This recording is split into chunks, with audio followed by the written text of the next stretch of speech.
नोएडा के शहर बनने से लेकर के मेट्रोपॉलिटन सिटी बनने तक के सफर को आप कैसे देखते हैं?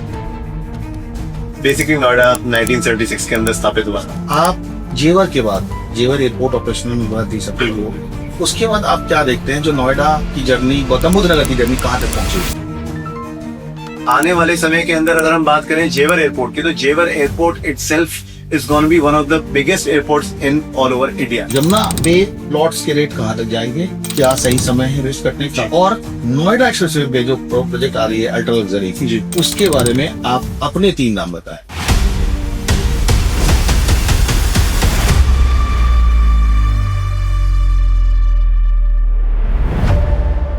Welcome to equity planner. मैं आदित्य कुमार। आज हम पॉडकास्ट करने वाले हैं जिसमें हमारे साथ हरीश शर्मा जी जुड़े हुए हैं और हम बात करेंगे नोएडा की, यमुना की और नोएडा एक्सप्रेसवे की। तो नोएडा के शहर बनने से लेकर के मेट्रोपॉलिटन सिटी बनने तक के सफर को आप कैसे देखते हैं? बेसिकली नोएडा 1976 के अंदर स्थापित हुआ था जी। वहां से लेके आज हम लोगों ने बहुत बड़ी एक जर्नी तय की है। लगभग 50 साल की ये जर्नी है। इस 50 सालों के अंदर में अगर आप ये देखें, नोएडा एक एग्रीकल्चर लैंड के रूप में देखा जाता था। ये वो एक्सटेंशन। बिल्कुल। नोएडा जो है फुल फॉर्म अगर आप जानते हो तो new Okhla industrial development authority है।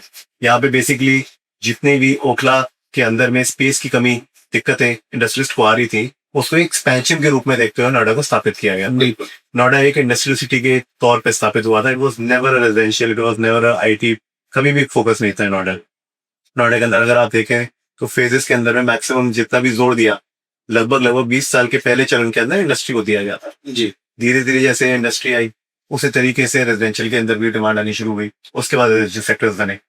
आज नोएडा को अगर आप 50 साल की जर्नी में देखें तो focus has shifted from industrial to the IT sector. बिल्कुल। आज अगर आप देखें तो मैक्सिमम जितनी भी बड़ी बड़ी IT कंपनीज हैं, आज मैक्सिमम कंपनीज के बड़े बड़े कॉर्पोरेट ऑफिसेज या फिर हम बात करें मेन इंस्टीट्यूशनल एरिया जितने भी आ रहे हैं वो नोएडा के अंदर आ रहे हैं। As TCS is making a big plant. बिल्कुल। Infosys gonna be operational in a few months. अभी माइक्रोसॉफ्ट ने ऑल ओवर इंडिया के अंदर में सबसे बड़ा जो अपना ऑफिस क्रिएट किया है वो सेक्टर 145 नोएडा के अंदर। बिल्कुल सही बोल रहे हैं आप। तो आज अगर आप बात करें जितनी भी जर्नी उन्होंने ये तय किया नोएडा ने, वो एक बहुत ही एक्सेप्शनल जर्नी है। बहुत लोग नोएडा को गुड़गांव से कंपेयर करते हैं। मैं कहता हूँ कि हर एक सिटी की अपनी एक आइडेंटिटी होती है। मैं किसी भी सिटी को कंपेयर करना नहीं चाहूंगा। आई वुड से गुड़गांव ने अपना सफर तय किया है, नोएडा ने अपना सफर तय किया है। दोनों की अपनी आइडेंटिटी है। आज अगर हम मुझसे बात करें तो 50 सालों में मुझे आज ऐसा लगता है कि हम एक हिंदुस्तान के नक्शे पे एक मार्क लेके आ पाए हैं नोएडा को। जी। जिसके अंदर में हमारे पास हर तरीके की सुविधा है। चाहे हम इंडस्ट्री की बात करें, हमारे पास टॉप नॉच इंडस्ट्रीज है नोएडा की। रिहाइश के लिए आज आप बात करें तो सबसे बड़े डेवलपर्स नोएडा के अंदर आ चुके हैं। सबसे बेस्ट लग्जरियस अपार्टमेंट्स की बात करें वो आ चुके हैं। इससे पहले हमेशा जो एक डिमांड रहती थी नोएडा की मार्केट के अंदर वो प्लॉट्स को लेकर आती थी। जी। लेकिन आज पिछले 5 से 7 साल में हमने एक चेंज नोटिस किया है जो कि सिर्फ गुड़गांव में हुआ करता था। पहले रेजिडेंशियल अपार्टमेंट्स की डिमांड जो ज्यादा होती थी वो गुड़गांव के अंदर होती थी, नोएडा में नहीं होती। बिल्कुल। नोएडा में ऐसी क्लाइंटेल भी नहीं थी। फ्लोर का कॉन्सेप्ट था। बिल्कुल फ्लोर का कॉन्सेप्ट था। फ्लोर का कॉन्सेप्ट ना करके पूरी कोठी का कॉन्सेप्ट था। बिकॉज फ्लोर के लिए एज लीज होल्ड प्रॉपर्टी है सारी की सारी नोएडा में। शायद बहुत कम लोग जानते हैं कि लीज होल्ड प्रॉपर्टी की वजह से आप कभी पार्ट सेलिंग नहीं कर सकते। अगर एक आपको लैंड अलॉट हुआ है, पूरा का पूरा लैंड पार्सल ही बिकता है, कभी पार्ट सेलिंग नहीं कर सकता। बिल्कुल सही बोल रहे हैं। तो उसके चलते अगर आप बात करें तो आज जो अपार्टमेंट कल्चर आया है, सारे बिग ब्रांड्स जितने भी वर्ल्ड ओवर ब्रांड्स आ रहे हैं, तो उसको देखते हुए नोएडा का अगर फ्यूचर भी मैं जज करूं तो मैं ये समझता हूं कि जिस तरीके से ये हमने सफर तय किया है, आने वाला सफर और बेहतर होगा। बहुत सही। इसके अलावा मैं आपसे एक और जानकारी चाहूंगा। जी। बहुत सारे दर्शक, बहुत सारे लोग ये नहीं जानते, उनके मन में एक शंका रहती है जी। जो नोएडा का जो सेक्टर प्लान बना वो बड़ा अजीब सा है। सेक्टर कहीं पे 1, कहीं पे 2, कहीं पे 3, 4 तो साथ में है, फिर 16, 15। तो इसका क्या रोल था? बेसिकली क्या है, अगर नोएडा आप कभी भी ढंग से मैप को जज करेंगे तो आप देखेंगे ये हमारी सोच है कि बहुत सारा डिस्ट्रीब्यूटेड एरिया है। जी। आपको ये समझना पड़ेगा, जब नोएडा ये प्लानिंग शुरू की थी तो नोएडा ने कभी खुद भी नहीं ये सोचा था कि हमारी इतनी बड़ी ग्रोथ, इतनी वास्ट, इतनी एक्सपेंशन होगा। जी। तो उन्होंने एक सिमेट्री में शुरू किया। आप अगर बात करें सेक्टर 1, तो पहले DND तो ये बहुत बाद में बना था। DND 2002-2004 में बना। तो जब 30 साल के बाद आप एक कनेक्टिविटी लेके आ रहे हैं, उससे पहले जो मेन कनेक्टिविटी थी वो केवल और केवल मयूर विहार की तरफ से थी। जी तो अगर आप बात करें सेक्टर 1 जो सबसे पहला सेक्टर है, वो इसीलिए फर्स्ट एंट्री पे रखा है। जी 1 से लेके 10, 11, 12 सारे सेक्टर्स जो वो एक सिमेट्री के अंदर बनाए गए। ठीक है। उसके बाद में जैसे जैसे डेवलपमेंट एक्सपैंड होती रही, जैसे जैसे रिहायशें बढ़ती रही, तो लोगों ने जो एक्सपेंशन किया वो एक एक करके पीछे से लेके आगे तक डिस्ट्रीब्यूट करके लेते आए। तो आज भी कहना बड़ा अजीब लगता है आदमी को, एक तरफ सेक्टर 44 है और सामने 94 आ जाता है, तो आदमी को लगता है कि ये क्या हुआ। लेकिन अगर आप उसे जज करेंगे उस सिमेट्री में जाते हुए कहीं से और फिर वापस उस नंबर पे आया। जैसे सेक्टर 44 आपके मामाया फ्लाईओवर के नीचे, मामाया फ्लाईओवर है जो भी कालकदी कोच से जब आप एंटर करता है तो पहला फ्लाईओवर आता है। तो अगर आप जज करेंगे लेफ्ट पे सेक्टर 44 है, राइट पे सेक्टर 94 है, लेकिन 44 क्यों आया? 44, 45, 46, 47 ये सभी लाइन में है। लेकिन जब आप हाईवे से वापसी घूम के आए तो 94 आए। ये बहुत अच्छी जानकारी आपने दी, बहुत लोगों को इसके बारे में पता नहीं था। इसके अलावा जो जैसा आपने बताया जो नोएडा इंडस्ट्रीज के लिए बना था, ब्लू कॉलर जहां पे आते हैं, फिर से व्हाइट कॉलर भी आते हैं, फिर से आईटी हब आ गई। आप जेवर के बाद, जेवर एयरपोर्ट ऑपरेशनल में बात दी सकते हो, उसके बाद आप क्या देखते हैं जो नोएडा की जर्नी, गौतम बुद्ध नगर की जर्नी कहाँ तक पहुंचेगी?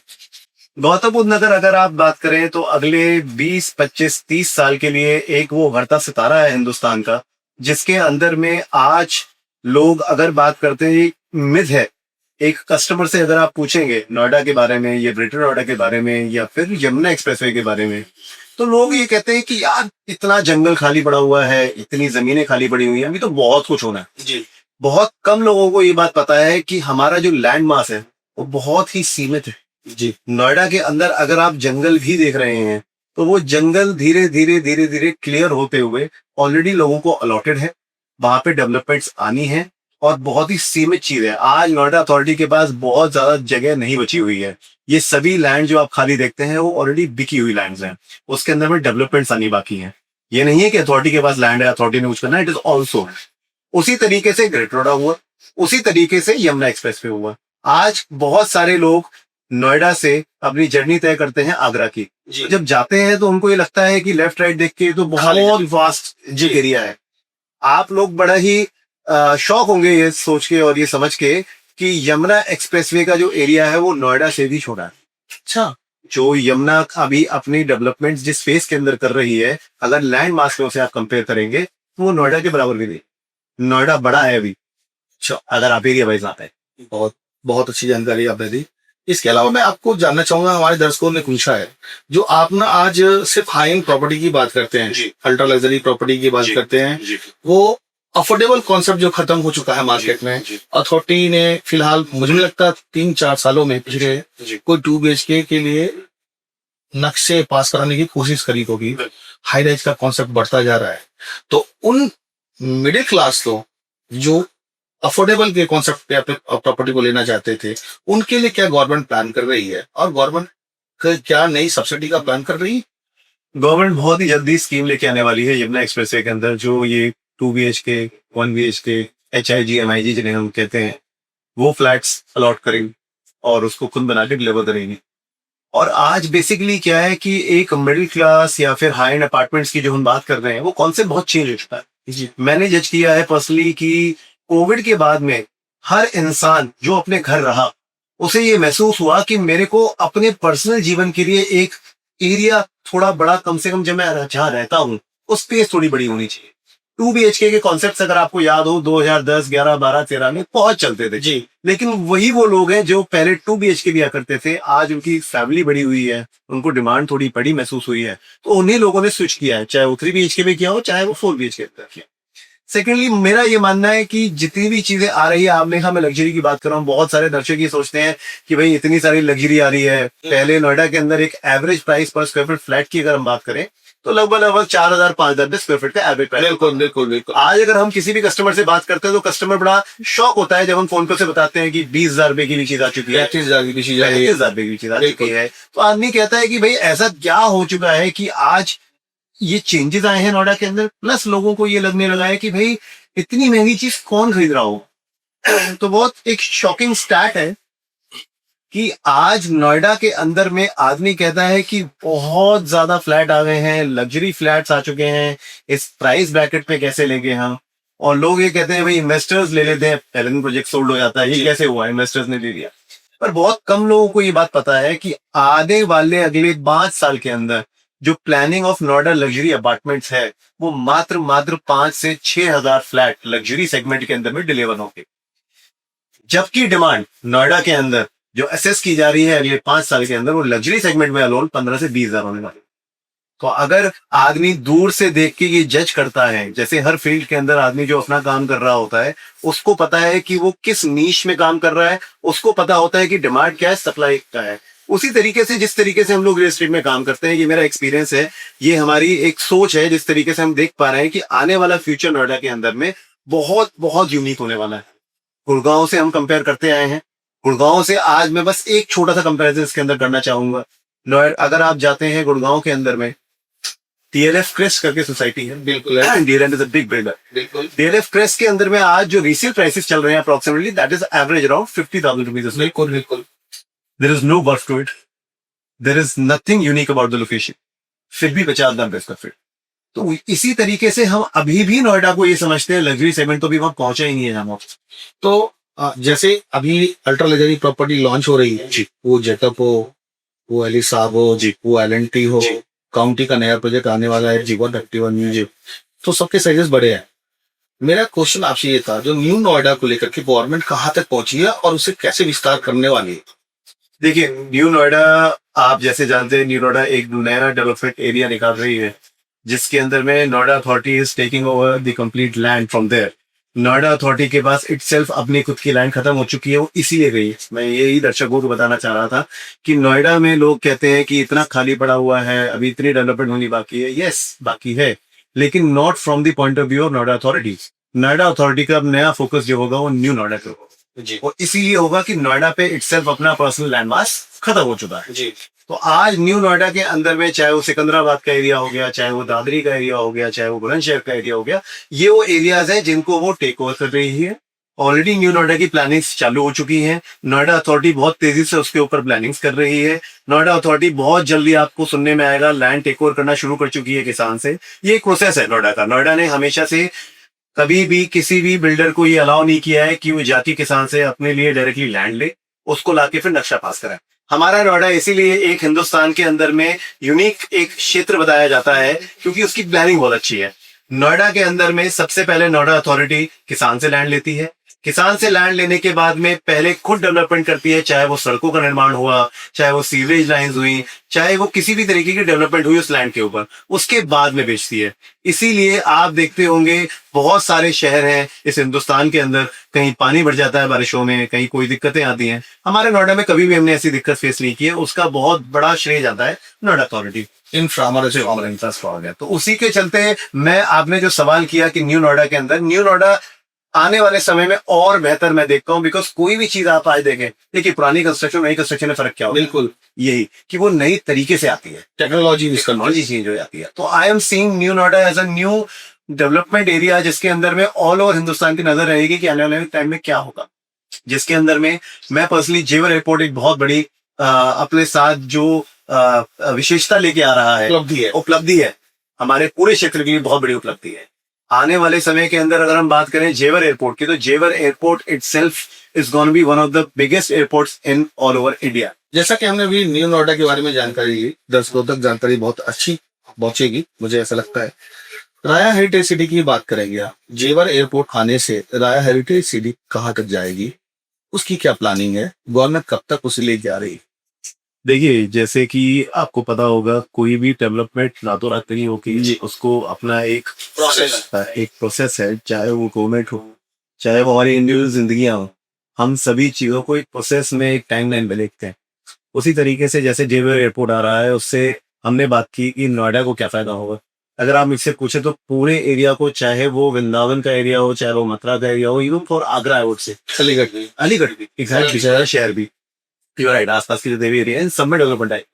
तो इन सभी डेवलपमेंट्स को देखते हुए अगर आप मुझसे पूछें नेक्स्ट चरण के अंदर अगर आप बात करें, जो प्लानिंग चल रही है, आपको जानकर ये हैरानी होगी कि ये जो हेरिटेज सिटी, राया सिटी जो ये बनाने जा रहे हैं, ये पड़ती तो वृंदावन के पास है, जी। लेकिन डेवलपमेंट इसको येड़ा कर रहा है, येड़ा जो कि यमुना एक्सप्रेसवे की अथॉरिटी है। बिल्कुल। तो येड़ा बेसिकली जो अपनी डेवलपमेंट कर रहा है, उसकी प्लानिंग इसीलिए कर रहा है कि जो एक्सप्रेसवे के अलोंग जितनी भी डेवलपमेंट आए उसे वो कंट्रोल करना चाहता है, जिससे कि जितनी भी आज एयरपोर्ट, इतनी यूनिक चीज जो हमने उपलब्धि हासिल की है, उसको केवल यही एक एयरपोर्ट बना के ना छोड़ के जो क्षेत्र, जो आइडिया, जितनी भी विकास जो करना चाहते हैं वो सभी चीजें प्लानिंग से करी है। आप राया हेरिटेज सिटी से मुझसे पूछें तो मुझे ऐसा लगता है कि another 2-3 years down the line सारी चीजें शेप में आ चुकी होंगी, डेवलपमेंट आपके सामने दिखेगा। और इन्वेस्टमेंट पॉइंट ऑफ व्यू से आज हमें बहुत लोग पूछते हैं, क्लाइंट्स फोन करते हैं कि आज आपको क्या लगता है कहाँ इन्वेस्टमेंट की जाए। देखिए, बहुत सारे लोग देखते आए हैं, हिस्ट्री ऑफ प्रॉपर्टी सबको पता है कि क्या ग्रोथ देती है प्रॉपर्टी लेने के बाद में। तो आज मुझे ऐसा लगता है कि आने वाले समय के अंदर आज नोएडा के अंदर लैंड एक सीमित प्राइस पॉइंट पे आके अटक चुका है, जिसके अंदर में एक सीक्वेंशियल डेवलपमेंट या प्राइस इंक्रीज होगा। बहुत ज्यादा मैं ये नहीं कह रहा कि आज दिल्ली की अगर हम बात करें, दिल्ली में भी एक प्राइस पॉइंट पे आके चीजें रुक चुकी है। बिल्कुल रुक चुकी है। उसका रीजन मैं ये समझता हूँ कि जहां डेवलपमेंट का स्कोप होता है, प्राइस वहां बढ़ता है। जहां ऑलरेडी डेवलपमेंट हो चुकी है, वहां स्कोप कम होता है। बिल्कुल से तो आज अगर जैसे अपार्टमेंट्स की हम बात कर रहे थे, तो अपार्टमेंट्स के अंदर में तो हमें समझ में आता है कि आज डिमांड बहुत ज्यादा है, क्योंकि सप्लाई इतनी नहीं है। आज जब लोग रहने आ जाते हैं, इसीलिए हम हमेशा बात करते हैं कि बनती हुई चीज के अंदर जब आप पैसे लगाते हैं तो आपको रिटर्न ज्यादा मिलता है, rather than ready to move in चीज पे आप जब पैसे लगाते हैं तो रिटर्न कम मिलता है, चाहे वो अपार्टमेंट्स हो, चाहे वो किसी भी चीज की हम बात कर ले।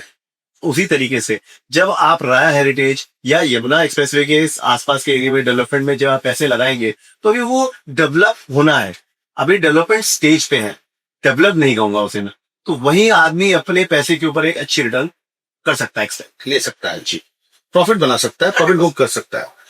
जैसे कि जेवर एयरपोर्ट का ऑपरेशनल होना 30 अक्टूबर को तय हो चुका है, ये डेडलाइन आ चुकी है मिनिस्टर्स की तरफ से, और मोदी जी, योगी मोदी दोनों आ रहे हैं, उनसे टाइम लिया गया है जी।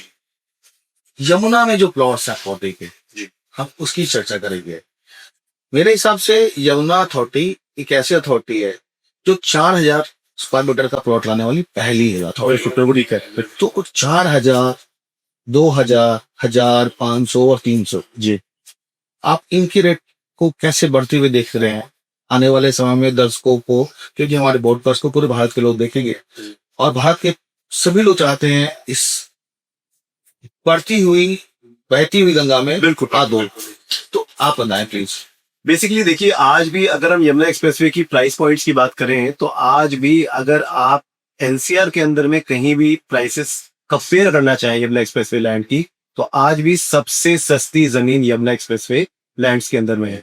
300 मीटर का अगर आप साइज पकड़े तो एवरेज प्राइस ऑफ 60 to 70,000 के आसपास के प्राइस ब्रैकेट है। आज आपको 60 से 70,000 रुपए में कहीं भी एक अथॉरिटी की ऐसी डेवलप्ड चीज इस प्राइस पॉइंट में नहीं है। और ये प्राइसेस मैं मीटर में बात कर रहा हूँ, गज में बात नहीं कर रहा हूँ। हमारा नोएडा जितनी भी आप अथॉरिटी की लैंड लेते हैं वो मीटर्स में हम लोग को, हम मीटर्स में बात करेंगे, दर्शकों तक जरूर पहुंचे ये बात। तो बेसिकली क्या है कि आज इस प्राइस ब्रैकेट में आप लेने के बाद में वेसिनिटी जो बसने जा रही है, एयरपोर्ट का जो डिस्टेंस इन प्लॉट से रह जाता है वो मात्र और मात्र 6 से 7 किलोमीटर का है। तो आज अगर मैं दिल्ली से कंपेयर नहीं करना चाहूंगा, लेकिन फिर भी अगर आप देखें दिल्ली एयरपोर्ट के अगर 6 से 7 किलोमीटर में अगर वेसिनिटी में आप लैंड प्राइसेस देखना चाहें तो आज कई लाख रुपए गज या मीटर के। बिल्कुल, एक तो जमीन है नहीं, जमीन नहीं है, कॉमर्शियल यूज हो रही है। तो मैं आपसे जानना चाहूंगा, जैसे जेवर एयरपोर्ट जी आ ही रहा है, ये आपने बताया उसके बारे में, प्लॉट से जानकारी आपने दी। मैं आपसे जानना चाहूंगा, जो Noida expressway, greater Noida, Noida extension, greater Noida west, यहीं पे हाई रेंज प्रॉपर्टीज हैं और प्लॉट्स आपके ऑथराइज्ड अथॉरिटी के प्लॉट सबसे सस्ते आज यमुना पे। तो आप प्लीज हमें सजेस्ट कीजिए, जो अफोर्डेबल में कौन सा बेहतर प्रोजेक्ट है, नोएडा एक्सटेंशन में या ग्रेटर नोएडा वेस्ट में या ग्रेटर नोएडा में, और यमुना पे प्लॉट्स के रेट कहाँ तक जाएंगे जी, क्या सही समय है इन्वेस्ट करने का, और नोएडा एक्सप्रेसवे में जो प्रोजेक्ट आ रही है अल्ट्रा लग्जरी की जी, उसके बारे में आप अपने 3 नाम बताएं। सर सबसे पहले मैं ग्रेटोडा वेस्ट के अंदर बात करूं। ग्रेटोडा वेस्ट के अंदर में बहुत अच्छे अच्छे प्रोडक्ट्स की क्या है। ग्रेटोडा वेस्ट बहुत कम लोगों को पता है, सन 2008 की प्लानिंग जी, और शुरुआत 2009 से हुआ। बिल्कुल। जब 2009 में स्टार्ट हुआ था तो कुछ लैंड डिस्प्यूट्स की वजह से 2011 में स्टॉप हाई कोर्ट चला गया था कुछ टाइम के लिए बस 3 डेवलपमेंट। लेकिन उसके बाद में बेसिकली कुछ लोगों के दिमाग में शंका थी कि ये नोएडा का एक और पार्ट है, नोएडा एक्सटेंशन कह के कि नोएडा को एक्सटेंड किया गया है, लेकिन ये नोएडा नहीं, ये ग्रेटर नोएडा की लैंड थी। बिल्कुल। ये बेसिकली ग्रेटर नोएडा डेवलपमेंट के अंडर आती थी। यहाँ पे जब ये डेवलपमेंट शुरू हुई थी तो प्राइस पॉइंट्स नोएडा से सस्ते थे। बिल्कुल तो हमेशा लोगों ने ये सोचा कि ये तो एक छोटा सा नोएडा बन के रह जाएगा, प्राइस में ज्यादा एप्रिसिएशन नहीं आएगी। लेकिन आज अगर आप बात करें तो वहां भी इतनी अच्छी डेवलपमेंट हुई है, नई आईटी कंपनीज आई हैं वहां भी, वहां वेयर हाउसेज आने शुरू हुए हैं, तो वहां भी डेवलपमेंट को देखते हुए प्राइस बहुत अच्छा अप्रिशिएट हुआ है। और आने वाले समय में कोई ऐसी बड़ी चीज नहीं है, जो अच्छे प्रोजेक्ट्स आ रहे हैं जिनके अंदर में आदमी रहना भी प्रेफर करे, कुछ नोएडा के लोग भी जाना प्रेफर करे, बहुत बड़ी चीज नहीं, मैं बिल्कुल सही बोल रहे हैं आप। आज भी। लेकिन नोएडा से कंपेयर प्राइसेस थोड़े कम है नोएडा एक्सटेंशन के प्रोजेक्ट्स की। अगर मैं बात करूं, सीआरसी मेस्टा एक प्रोजेक्ट है, बहुत शानदार प्रोजेक्ट बना रही है सीआरसी सेक्टर 1 के अंदर में, उसे मैं सजेस्ट करूंगा। शोभा जो कि बहुत बड़ा नाम है, not even in India, internationally बहुत बड़ा नाम है। बिल्कुल। शोभा अपना सेक्टर 1 के अंदर एक प्रोजेक्ट लेके आने वाला है। It is gonna be another extension के उस भाग से लैंडमार्क पर हो। बिल्कुल ठीक आप क्या है। सेकेंडली अगर मुझसे आप पूछे कि नोएडा ग्रेटर नोएडा एक्सप्रेसवे की अगर हम बात करें, जिसके अंदर में अल्ट्रा लग्जरी प्रोजेक्ट्स आने वाले हैं, वाइल अल्ट्रा लग्जरी के नाम कोई भी छोटा नाम नहीं, सारे बड़े नाम नोएडा के एंटर कर चुके हैं। एलएनटी हो गया, एलएनटी के अंदर में बहुत बढ़िया डेवलपमेंट हम एक्सपेक्ट कर रहे हैं, जो कि आखिरी गोल्फ फेसिंग अपार्टमेंट्स आएंगे नोएडा के अंदर इसके बारे में। उसका आखिरी चरण भी चल रहा है, एक्सप्रेशन ऑफ इंटरेस्ट। बिल्कुल बिल्कुल, इस समय एलएनटी के उसमें चल रहा है। तो बेसिकली क्या, एलएनटी बहुत बड़ा नाम है पूरे हिंदुस्तान का। आज एम3एम की बात करें, एम3एम बहुत बड़ा नॉर्थ इंडिया का one of the biggest developers है, जिसके अंदर में वो लोग जेकब एंड को, जो कि एक बहुत बड़ा वॉच मेकर है, लग्जरी वॉच मेकर है, उनके साथ कोलैबोरेट करके अपार्टमेंट्स लेके आ रहे हैं। That is going to be unique thing. Jaypee Greens हम जानते हैं हमेशा से बहुत एक यूनिक लैंडमार्क रहा है। जेपी ग्रीन्स बहुत बड़ा गोल्फ कोर्स इसके अंदर है, उसके अंदर में गॉड की बहुत अच्छी डेवलपमेंट होगी। God can it's a reputed builder जो कि बहुत सालों से अपनी डिलीवरीज के लिए जाना चाहता है, प्राइस पॉइंट एप्रिसिएशन के लिए जाना चाहता है। उनकी डेवलपमेंट बहुत अच्छी है, लेगेसी देख लीजिए आप, उनका प्रोजेक्ट है, बहुत अच्छी प्रोजेक्ट है। एक्जैक्टली, गॉड आइलैंड करके प्रोजेक्ट बहुत अच्छी, बहुत अच्छा प्रोजेक्ट। तो आज जितनी भी ये डेवलपमेंट लग्जरी के अंदर में आ रही है, आज कोई भी आदमी, हम कभी भी बात करते हैं तो कहता है वाह दुबई ने क्या डेवलपमेंट किया है, दुबई की क्या स्काईलाइन है। जब आप नोएडा को 4 साल बाद देखेंगे, अभी तो स्काईलाइन थी है, आने तो दीजिए।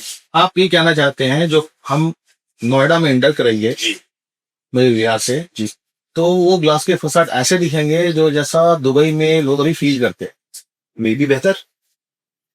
तो यमुना को लेकर के जो प्लॉट्स है उनका रेट कहाँ तक पहुंचेगा, उसके बारे में आप एक बार जानकारी दे देते। देखिए, ये कहना बड़ा मुश्किल होता है, लेकिन अगर आप जिस तरीके से मैंने अपने करियर में डेवलपमेंट सारी चीजों के अंदर देखी है, मुझे पर्सनली लगता है कि average price of 2 to 3 lakh rupees a meter is achievable in a time span of maybe 5 to 7 years. दर्शकों तक में आपकी बात जरूर पहुंची होगी और हम आशा करते हैं आप कुछ समय और निकालेंगे अगली पॉडकास्ट के लिए। इसी के साथ हम साइन ऑफ करते हैं आज के लिए। अगले वीडियो में हम फिर मिलेंगे। आप हमारे वीडियोस को लाइक, शेयर, सब्सक्राइब करें।